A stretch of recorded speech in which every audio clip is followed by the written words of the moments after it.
Good afternoon, everyone. This is Suganti Suresh.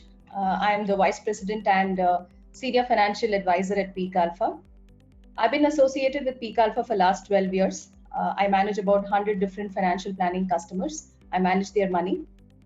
So thank you very much to, I would like to thank all of you for taking your time out of your busy schedule and attending this session. And I'm very confident that after this session, you will have a better understanding in terms of managing your money. So let's get started. So basically, I will be covering the following topics. I will give a quick introduction about, about PeakAlpha and what is the focus on financial planning, how to go about doing your tax planning, what are the risk management areas that you should be looking at, and wealth creation, what are the different asset class that comes across and how to choose them, and what is the asset allocation, why is it so important in financial planning, and a small story about the power of compounding and the services that we offer at PeakAlpha.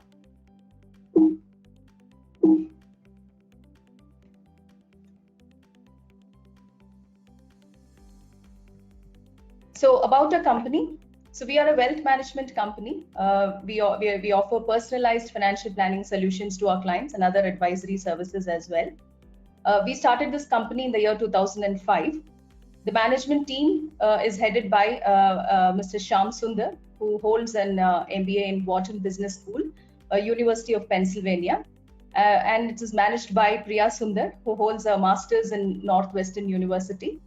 Currently, we work with 4,000 customers across 80 companies in Bangalore, Chennai, and other cities. And we're very proud to say that we are SEBI registered investment advisor as well. So here are our awards that we've been recognized multiple times. We are country's #1 IFA. We've been recognized as the individual financial advisor for national level in the year 2015, 17, and 18 by UTI CNBC TV 18. In the same year, we have won for the South Zone as well. And from the Wealth Forum Advisors Award, we have been recognized for the Distributor of the Year in the year 2015. Okay, the focus of financial planning. So basically, I want you all to focus on this chart here. So you have along the x-axis, you have time in years, and along the y-axis, you have money in rupees, right? Now consider this point here as your first day in your first job, right? And the green line here represents your income line. The red line represents your expense line. Now the green line, as you progress in your career, you see that your income line tends to grow and your expense also continues to grow along with it. Now, everything goes on well until a point here, which is your retirement, right? We earn a ₹100, we spend 80, we have 20, which is our surplus. Everything goes on well until here. Now, at the time of retirement, something really happens. What happens is that we actually drop from a salary income to a pension income, correct? Our income drops. However, if you see that our expense doesn't really drop because we have gotten used to a kind of lifestyle, so we would not like to compromise on them. As a result of which, you will see that we create a deficit. Can you all hear me? We create a deficit. At this point here, we would like to say that the core objective of financial planning is to see that your surplus area is greater than your deficit area. You should always understand that today, if you're there, okay, is my surplus area greater? Am I building up surplus or am I into deficit? So if your surplus area is greater during your working life, that means you have achieved very important thing in life, that is financial independence. So what do I mean by financial independence? It's nothing but you will be able to go through your lifestyle. You'll be able to go through your entire life without even having dependent on anyone, meet all of your financial goals and have a complete financial independence. That is what I mean when I say you have financial independence, right? So what we want our clients is that when they grow older, when they are at their 80, they should be happy and they'll be smiling. So this is what we help you all with, to manage your money during your working period, create wealth for you all, and see that you meet all of your goals, have comfortable retirement at the end of life. Right? So how to go about this? What are the things that I need to look at it when I'm looking at financial planning? It is the three main areas here that you should focus on. One is risk management. Now, what is risk management? I need to make sure what are the kind of risks that I'm exposed to and manage them. Secondly, tax optimization. How can I really cut down on all my taxes if I really have to maximize my take-home pay? Third, it's a wealth creation. We need to make sure that I chart out the plan to meet all of our family goals comfortably without even going through any difficulty and have a comfortable, happy retirement. So let's understand each one of it in a detailed manner. So the whole objective of tax planning is to make sure that how can we legally minimize on those taxes. In order to minimize the taxes, we must first understand how are these calculated? How is my tax calculated? So let's see that. Now, when you look at your salary slip, you will see that your salary goes through three different stages, right? It's your gross income, your taxable income, and your take-home pay, right? Your tax slabs are applied on the taxable income, after deduction of which you get your take-home pay. Now, is there anything that we can do about the taxes? Not really, because these are decided by the government. We have to follow those laws, and the tax slabs are fixed, right? But definitely we can do about your taxable income. To an extent, yes, you can reduce them. How can we do that? So before the taxable income is calculated, your gross income goes through various components, which is mentioned here, the reimbursement, the deductions, investments, right? Now, all of these components, you need to make sure that you optimize them. Only then you will be able to bring down your taxable income. Now, once your taxable income is reduced, your taxes will also be reduced based on the slabs that you apply. As a result of which, you will be able to increase your take-home pay. Clear? So this is how we need to understand. You look into your salary slip and see what are all your available limits and make the best use of them so that you can reduce your taxable income, which in turn will reduce your taxes. And the other way, it will increase your take-home pay for you to increase your savings and invest them. Okay. Now, here are a few best practices, that you need to follow when it comes to tax planning. So generally what happens is that, when your HR looks for receipts, right, it's time for you to file for your taxes. It's end of March. It's, we need to make sure we submit the tax, and only then people take it seriously about tax planning. That is not a right approach. What you should be doing is that you should have to be planned in the beginning of the financial year. Start off in the month of April, so that you have enough time to plan comfortably, put some, do some analysis and consider what is right and wrong for you, and then do the tax planning investments. So when we talk about tax planning, what that really comes to your mind is your Section 80C, right? So Section 80C, the 1.5 lakh limit that we talk about. So whenever we look into these investments that are available for your tax, declaration, you see that under 80C, you have a lot of financial instruments, right? Those instruments, some of them are riskier, some of them are not riskier, and some of them are not investments at all. Let me give you an example. So when I say some instruments which are riskier, I'm talking about the ELSS schemes, the ELSS tax saving mutual funds. So when I say non-riskier, it is like your PPF, your fixed deposits. So these are all certain instruments which are not riskier. And lastly, I said, there are some which are not investments at all, like the tuition fee for children, right? So given that there are so many options for you to decide on planning for your tax saving investments, which is the best one I should choose? What should that I should be looking at? So we at PeakAlpha, we always say that you should aim for a double benefit when you're actually planning for taxes. You should have a double benefit there. And in that, your tax planning benefit should be your secondary benefit. So what does that mean? So let's say when you look into your portfolio and you see that you are underexposed to equity. Let's say you have money in the bank, you have money in your fixed deposit, there is no exposure to equity. So in that case, we would recommend that you consider taking an ELSS scheme as a tax saving mutual fund, so that here your primary benefit becomes wealth creation, and your secondary benefit becomes your tax planning benefit. Clear? Let me give you another example. Let's say you are the breadwinner of the family. You're the only working member and others are dependent on you. So basically in that situation, you need to consider taking a life insurance. So what happens here, when you take a life insurance, your primary benefit becomes protection here, and your secondary benefit becomes tax planning benefit. So these are the ways that you should consider when you're planning for your taxes, where your tax planning benefit remains to be your secondary benefit. It shouldn't be just for the sake of tax planning, you shouldn't get into any investment.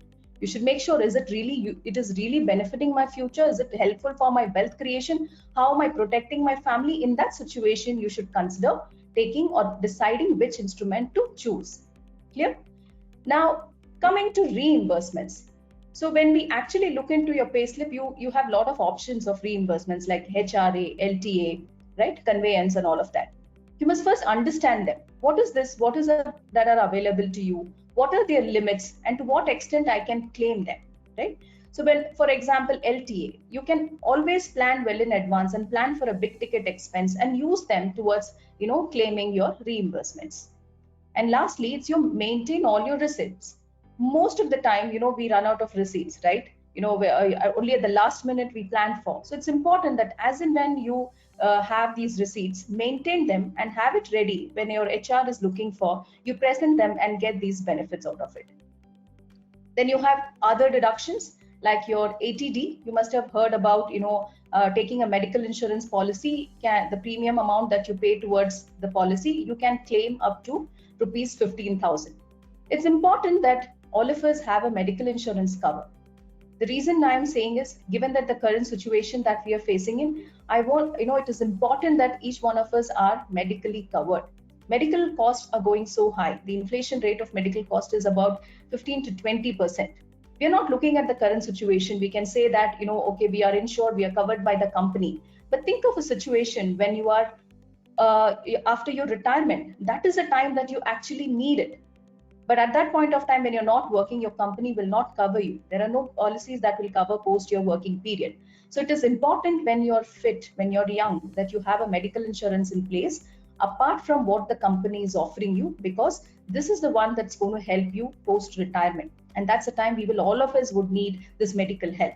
And getting some at that point of time, when we are 58, 60, it's going to become very difficult for us. So it's important that we consider taking a medical insurance cover. Here again, under section ATD, you can get the tax benefit to the limit of premium that you pay up to rupees 15,000, right? Then you have a joint home loan benefit. So when you actually take a housing loan, you pay a certain amount every month, which is called as the EMI, right? So there are two components in it. One is the principal component and the interest component. The principal component, you can claim it under section 80C up to a limit of 1.5 lakhs. And the interest component comes under section 24 to a limit of 2.5 lakhs. So this is the biggest tax break that the government has given us. So we should make sure that we make the best use of it if we are having a housing loan. So these are all the few best practices that you need to keep in mind when you're planning for your taxes. Now let us all discuss about risk management. So risk management is very important. Given that, we are planning for a future goals or long-term wealth creation, I don't want the risk management to hamper them, right? So it's important that we identify the kind of risk that we are exposed to. Now, let me introduce you to a concept called as AVL. Now, what is this AVL? It is asset value of life. All of us have this asset value of life. We are the working member, and each one of us have an asset value of life, right? Now, it is a simple equation that all of you all can make sure that you do this math in your mind, right? So it's nothing but calculate your annual income into the number of years that you are planning to work, right? It is your annual income, the number of years that you're planning to work. For example, in this case, you can say this person's annual income is about 3 lakhs and he's planning to work for the next 30 years. So his AVL is 90 lakhs. So it would be good if you all can do this math and see what is your AVL. You can quickly do that, your annual income to the number of years that you plan to work. You'll get a big fat number with too many zeros. I think so. So feel very happy about it and proud about it, because This is going to take you through all of these goals that I've listed out here. This money or this ABL is going to help you create an education fund for your children, build their marriage fund. It's your goal of buying a house, buying a car, build a retirement income for yourself, or create a health care corpus. Now, these are so important. These are something which is, you can't negotiate with. You want to fund an education for your children, plan for their marriage, you need a house for you to stay, all of it. Now, imagine a situation where you don't have this ABL. Imagine you're not around. What happens to this? Would you compromise on all of them? Would you say that, let my child go to some corporation school because they can't afford for a premier school? No. You cannot compromise on all of these goals. This is something that you wanted for your family, even in case of you're not around. So it's important that you ensure them, you secure them, you protect your income, because you are the working member. So it's important that you ensure your life so that in your absence, this money is paid to your family and they can look after or meet all of their goals, just like how you were around, right? So what is it we understand out of this slide? It's important that why an insurance policy is important. Why is that an insurance policy required for a working member? If you were retired, if you've stopped working, you really don't need an insurance because there is nobody dependent on your income. If you are a working member and if you have financial dependent, it is important that you have a life insurance in place to the extent of their dependency. Clear? Now, we all understood that insurance is important, right? The next question that comes to your mind is, how much of life insurance cover that I need to take? What is the level of insurance that I should consider, right? So we at PeakAlpha, we have 3 ways in which we calculate that requirement. Firstly, you can first identify the kind of liabilities that you're exposed to. It could be your car loan, it could be your home loan, it could be your personal loan, even to an extent of credit card bills. These are all your liabilities, right? Have you heard about stories in the newspaper coming in where people have taken loan and on the demise of the person, how these collection agents go to their houses and harass their family? You really don't want all of these things to happen to your family, right? So it's important that you first ensure all of these loans are covered. Understand what are the loans that you have. Make sure to that level you have taken up your life insurance, right? That's the first part of it. Secondly, identify all of your goals here. As I really discussed, what is your non-negotiable goal as a parent? I'm a mother of a son who's 12 years old, and for me his education is a non-negotiable goal. I really want to build an education fund for him. In that case, this is my non-negotiable goal. Similarly, if you have a daughter, their marriage cost, then your healthcare, when you're really unwell, you don't want to be dependent on anyone. You want to make sure that you have built enough corpus so that you're not giving that trouble to your family. So identify these kind of non-negotiable goals. Understand what is your non-negotiable goal, and to make sure that you have them in place, you need to take insurance to that level, to an extent of that can look after them in the future. Lastly, it's your family welfare fund. So what do I mean by a family welfare fund? All of us have a regular routine expenses per month, right? We would agree to that. Current, let's say, your monthly routine expenses, it can include your grocery, your utilities, all your bills that monthly that comes around, right? Identify what is the level of expense that you spend every month. Let's say you spend about 20,000 every month. So annually, how much does your family require? It requires about 2.4 lakhs. Now, in your absence, let's say if you are working, you're going to generate that income and your family is looking after those expenses. Now, in your absence, what happens to that 2.4 lakhs? Who's going to come forward? Who's going to take up that responsibility to look after your family? So you need to make sure that amount, what is required from your family is available. How do I do that? So if you need 2.4 lakhs of income, what is that amount that you need to invest that will give you a return of about 2.4 lakhs per year? I repeat, what is that amount that you need to invest? Okay, what is that amount you need to invest? Let's say you invest into a fixed deposit. A 7% return of that is equivalent to 2.4 lakhs. What is that amount? On an average, about 34 lakhs? Yes. So if you have a life insurance for about 34 to 35 lakhs, the 7% return on that FD amount can equally give you a 20% per month return to your family, and they can look after their regular routine expenses. Yep. So these are the three ways in which PeakAlpha calculates the level of insurance that you require. Firstly, it is your liabilities. Second, identify your non-negotiable goals. And third, protect your family welfare fund.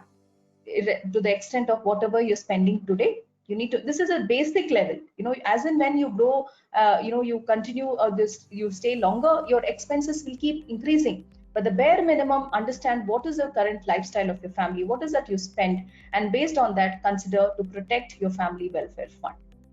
Clear? So this is what was about the insurance. Now coming to wealth creation. All of us are interested in creating wealth, for the family, for the future, for all our goals. So let's say we as an individual, we earn rupees 100, we spend rupees 80, and 20 that we save is our surplus. Now we have so many options to do with this, right? We can just go, do shop our heart out. We can go to any mall, spend this money, do a shopping. That's the best thing to do it.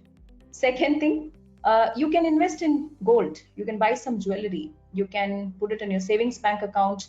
You can invest in real estate, buy a property, put it in a fixed deposit, or buy some shares, invest in equity mutual funds. You have so many options to do it, right? Given that we have so many options, you really don't know what should I choose, what is right for me, is it really going to help my future? So we have classified the financial asset class into two. Okay, there are two different asset class. One is financial and non-financial. Under non-financial, it comes your real estate, the commodities like gold and silver. Today, let's talk about the financial assets alone, the money in the form of paper where you can access it where there is enough liquidity, right? So let me give an example of financial asset. It is your equity and debt. Equity, I can say your stocks, your mutual fund shares and all of that. Under debt, you can talk about your fixed deposit, your PPF, your FDs and all of that, right? Now, how do I differentiate between equity and debt? Let me give you an example. So we have Shiv and Vishaka in the webinar. So I'll just take their examples. Let's say I have a business plan, right? Now I need 10 lakhs, right? I need 10 lakhs to start up a business, but I only have 5 lakhs with me. So what do I need? I need another 5 lakhs. So I have two persons that I can approach and I can ask for that 5 lakhs, right? So let's say I go to Shiv and I say, you know what, Shiv, I have a very good business idea. I need, that's costing me about 10 lakhs. However, I have only 5 lakhs with me. Would you lend 5 lakhs, another 5 lakhs to me so that I can start the business, right? This is first option. I go to Shiv and I ask him for 5 lakhs. In this case, what is Shiv? He's a money lender to me. He's lending me 5 lakhs. Now, since he is foregoing his current consumption, actually, he should be charging me some interest. He's just not going to give me that 5 lakhs, right? So he's going to say that, you know what, okay, I'm ready to give you this 5 lakhs, but you need to pay me a fixed interest of 7% every year, and you're going to return it to me after 5 years. So there are three things in this situation. There are three features in this situation. What is it? He is a money lender to me, and I'm paying a fixed interest rate, and there is a fixed tenure that I have to return this money. Any instrument that has this trade is this, it's called debt instrument, right? He's a money lender, there is a fixed tenure and a fixed interest rate. That instrument is called as debt. Now, another situation, I go to Vishaka and I say, you know, Vishaka, I have this business plan. I need 10 lakhs, but what to do? I have only 5 lakhs. So would you invest 5 lakhs with me, or would you become partner in my business? So this is different. You know, in this case, I'm making Vishaka as my partner. So what happens here is that we start up a business, me and Vishaka, both of us are partner. If our business does really well, let's say we did a profit, you know, both of us share the profit, right? But if there was a loss, both of us share the losses as well. That's a difference, right? Now, let's say in both the situation, both this business idea is the same, but there is a difference here. What is more riskier to me? In case of a debt, what happens is that until unless I run away, I do a default, I take away Shiv's money and I default, that is a risk that I'm looking at it. But in case of equity, it is more of a business risk, right? So there is a risk premium associated to it. That means, so in order to get high returns, I will have to take that risk, right? That's called as risk premium. So the better the business, I get a better the return, right? So it's important that we understand the nature of each asset class and then take a decision as to where we actually have to invest. So equity, yes, it is riskier, but provided it is done for a long term. Debt is again where the portfolio will be safer, where you have the fixed interest rate, where you have a fixed tenure and you're actually lending money to someone. But here in equity, you're a partner, you're a shareholder of it. If you own an Infosys share, you're the part owner to it. But that doesn't mean we can start, ordering, going to Infosys and start ordering.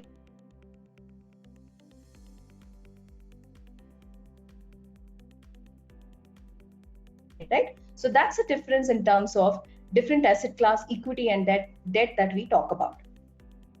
Now, here I have a statistic which talks about 3 different asset class, that is gold, fixed deposit and BSE Sensex. We see that how they have performed over a period of 25 years. So this is a long term. So we always look at from a long term perspective, any investment for that matter.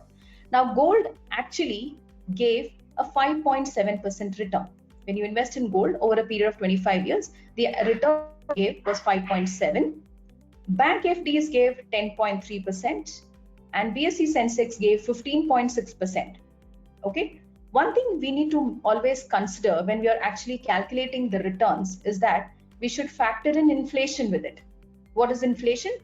Inflation is nothing but the rise in price of goods and services, right? So we should actually factor in inflation and then derive what is the real return that each asset class have given us. So let's say if you have invested in gold and that gave you a 5.7% return, when I factor in inflation, the actual or the real return that gold gave me was a negative return. It didn't really grow. It gave me a negative return. When you look at FDs, fixed deposit, it gave us 10.3%, right? But when I start factoring in inflation, it actually gave me a negative return. So FDs are now have cut rate. Now you can see the maximum or the higher return that they gave is only 6.5%. But when you actually factor in inflation, it will be much more lower, right? The third is our BSE Sensex. Let's say it gave us 15.6%. But when I actually factor in inflation, it actually did a good return. It gave me 8.9%. It was able to beat inflation and my money is actually growing. Now, what do I trying to say here? Does that mean that equity is the only thing that which does really well? Not really. Equity will outperform all of the asset class provided your goals are long term. Somebody, who have gone through 2008 where we had the financial crisis. Why talk about 2008? Talk about now where we have the COVID crisis. You can see markets have corrected drastically. In the beginning of January, we saw the markets were at 40,000 level, but now it corrected immediately after the lockdown. There was a correction. So we need to understand that equity will give you a good return or a positive return only in a long duration. You need to understand the long-term goals has to be planned with equity. You cannot plan equity investments for short term. They're very volatile. So it's important that you understand and then consider or choose the asset class that you're investing into, right? Now look at this chart here. What is this? This is our BSE Sensex. This is our stock market. What do you see? What does it really tell you? It actually says that, you can observe 2 things. One is it's very volatile. Can you see that it's just fluctuating, it's going up and down, it's very volatile. Doesn't it look like an ECG of a sick patient? Yes, it does. So it is very volatile. But you should also observe one more thing is that in a long run, the curve is always upward, right? We just miss to see this. We feel it is very volatile, but in a long run, the curve is always upward curve, right? Now imagine only at this point here, in 2008 and 2011, if I say that the size of the market at this point was at same, that means the size of the market were at same level, the 20,000. Yes, correct. Would you also agree with me if I say nobody made money and nobody lost money during this period? No. It's more like a zero-sum game. Somebody has to lose money for the other person to make money, right? Because someone who has sold their shares, or he has liquidated the shares, he should have a buyer in place. The person who sold feels that, market is not going to pick up, and hence he's selling it. But the other person is on the other side of the coin. He feels that no, the market is going to go up, and hence I'm buying it. It's a zero-sum game. So all what we have to know is that which side of the coin I'm going to be in. Am I going to be the loser, or I'm going to be on the winning side? All of us want to be on the winning side, correct? You don't want to invest and lose money, right? We want to make money. So which side of the coin you all want to choose? I want to choose on the side where I want to make money, right? So how to make money? I have a secret. It's a secret formula that I'm going to tell it to you all, that if you follow through the secret and you really follow that, you can never lose money. Doesn't it sounds interesting? Yes, I do have a secret. What you need to do is, you need to just follow them. And if you do that, you will never lose money. And what is my secret? It's time for my big secret. What is that you should do? You need to buy low and you need to sell high. It is simple. Anything that you're going to buy it at a lower price, and when you sell it at a higher price, you can never lose money. You will always make money, right? Yes. The next question that comes to your mind, you're waiting to ask me, is that how do I know when is the price lower and when is my price higher, right? Nobody knows that. But how do we decide? What do? We actually look into the news, we look into, we understand what friends are doing, and we follow that. Markets are doing very well, I think we should invest. Markets are crashed, I don't think I should be investing. You have a lot of things going around, there's a lot of noise around. So how do I do that? And here's my real secret. The formula is, you need to have a right allocation mix, and you need to follow this. Let us set a target for ourselves. Okay, we just want to know sell high, right? So I'm going to set a target for ourselves. Let's all form an investment club, all of us who are attending this webinar. So let's say we all have created an investment club. And what we're going to do is that we're going to pull in all our money, and it says that 50% is into equity and 50% is into debt. Okay, I've taken shares as an example for equity and fixed deposit as an example for debt. Okay, let's say we have 50-50 currently in our investment club. We have 50-50. What we need to do is that we're going to meet every quarter, right? We're going to meet every quarter. We're going to reset it. How am I going to reset it? I'm going to see that whichever is more, whether the shares or the FD, I'm going to sell it. Whichever is higher, I'm going to sell it. And whichever is less, right? Whichever has less, I'm going to buy it. Clear? Two things we're going to do it. We're going to meet every quarter. We're going to see whatever is more, we're going to sell it, and whatever is less, we're going to buy it. Clear? Can we do that? Here we are. Okay. This is an investment club. We are in the month of July, and we have 10 lakhs in equity. We have 10 lakhs in debt. Clear? So we've started off with it. So what is that we need to do? We're going to meet next quarter. That is when in October we're going to meet, and we need to understand what is more, what is less, and whatever is more, what we're going to sell it, and whatever is lower, we're going to buy it. Okay, here we are. Okay, it's now October. Your equity, it was a bull run. Equity did very well. Our 10 lakhs became 15.5 lakhs. Debt, slow and steady, growing, very safe. 10 lakhs has become 10.5 lakhs. Now, which is more, your equity or debt? Our equity is more. So it is 15.5. So what should I do? I need to take out, in order to bring it to rebalance, I'm going to take it out 2.5 lakhs from my equity, and I'm going to put it into debt. Only object is I'm going to rebalance it. Every time when I meet every quarter, we need to make sure that it is in balance. Correct? So where are we now? We are at 13-13. Correct? We are back to balance. 50-50 is our target. Correct? So we are back to balance. Now, next quarter, when is it? The next quarter is in March. Our 13 lakhs in equity has become 10.5 lakhs because it was a bear phase. Market fell. Our 13 lakhs, we lost money. It's now 10.5. But whereas our debt, slow and steady, still growing, 13.5, right? So which is more here? Our debt component here is more, so which is 13.5. So what am I going to do? I'm going to take out 1.5 lakhs from debt and I'm going to put it back into equity so that I'm bringing it back to rebalance it. Yeah. So we have back now. We are at 50-50 back again. So by doing this exercise, what did we actually do it? What did we really do? We just did whatever was more, we just brought it in balance. Our right asset allocation was there, correct? But indirectly, what we did? We sold high. We did a sell high, buy low, which is what I was talking about. Buy low, sell high, then you will never lose your money, right? But for which we need to have a target in place. This is what we do in our financial planning session with our customers. We do understand their allocation. We have yearly target allocation to them. Understand based on their goals that they have, the time horizon that they want to stay invested, and we do this rebalancing. We always set the allocation in place, and in which way we'll be able to sell high, buy low. It will happen. But to time the market is a bad idea. You can't say, okay, this is the right time I can invest.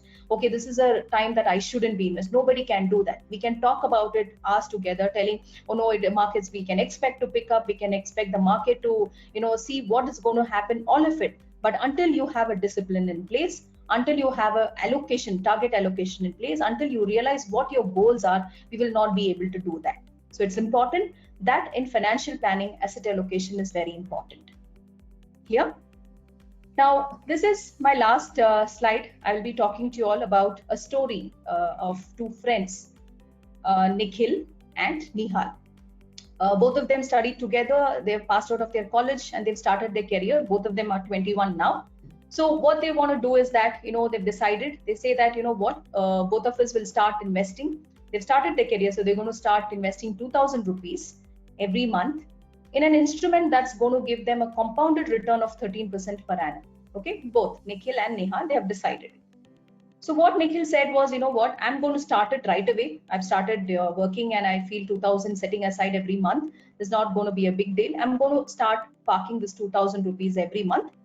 And he invested for 10 years, 21 until 30, he invested and he stopped it. He never invested after that. And he stayed invested.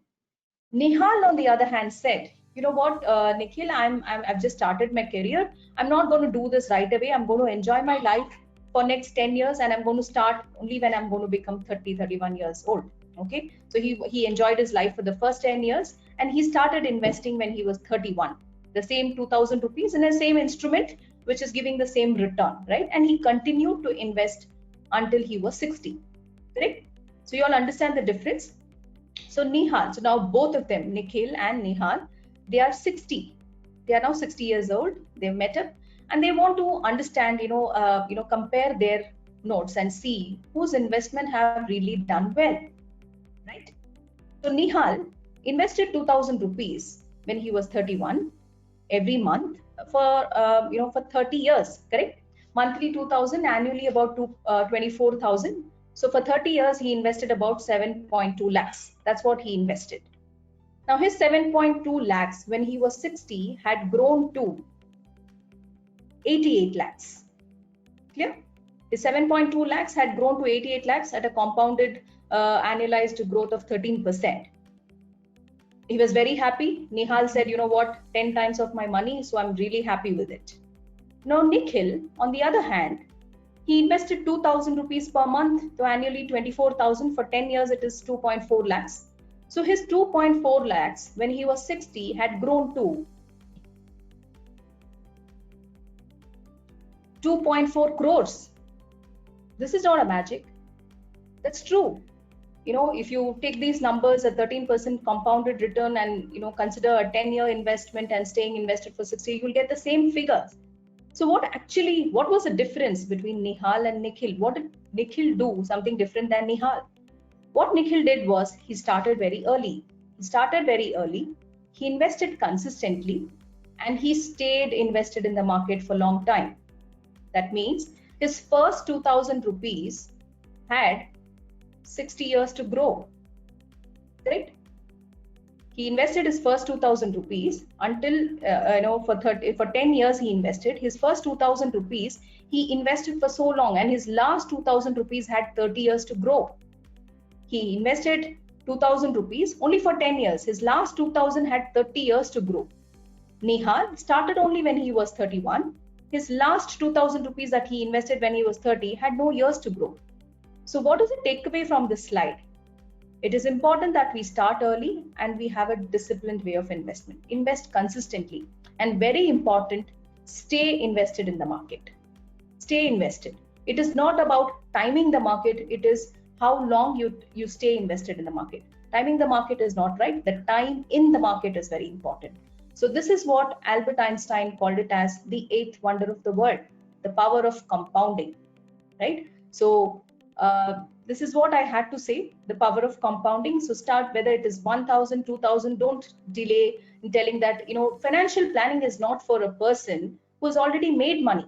This is a misconception that people follow, that, I don't have money, I don't think I need a financial planner. No, if you don't have money, or you don't know the clarity on how to manage your future, only then you need a financial planner. If I have money, my future is secure, my children are happy, I don't need to be dependent on. Investments is not for, a financial advisor is not for somebody who has money. Somebody who has no clarity, who has dependent on their regular income for their regular routine expenses, you need a financial planner.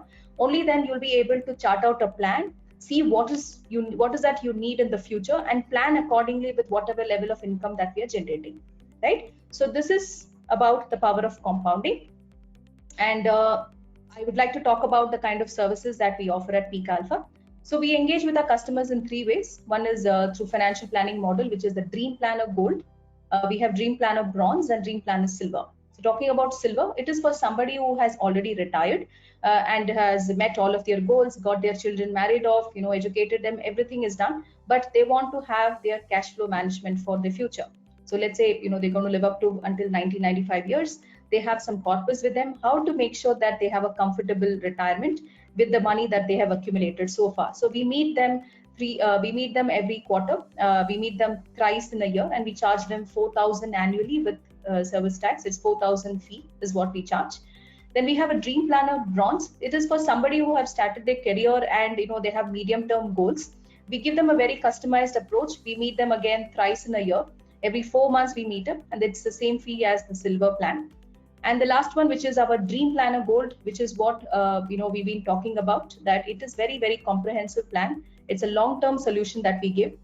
We sit with them for about 2.5 hours and understand what exactly is their current financial situation, and understand what are their goals in future, and plan accordingly. And we meet up every quarter to understand and do the rebalancing to see where exactly we are heading. We will be able to project the future, and we'll be able to tell you how comfortably you'll be able to live your retirement life. What is that wealth you can leave behind for your children? Will you be able to meet their goals? Everything you can understand well in advance so that you can plan in future. So thank you so much. Thank you all of you for the time.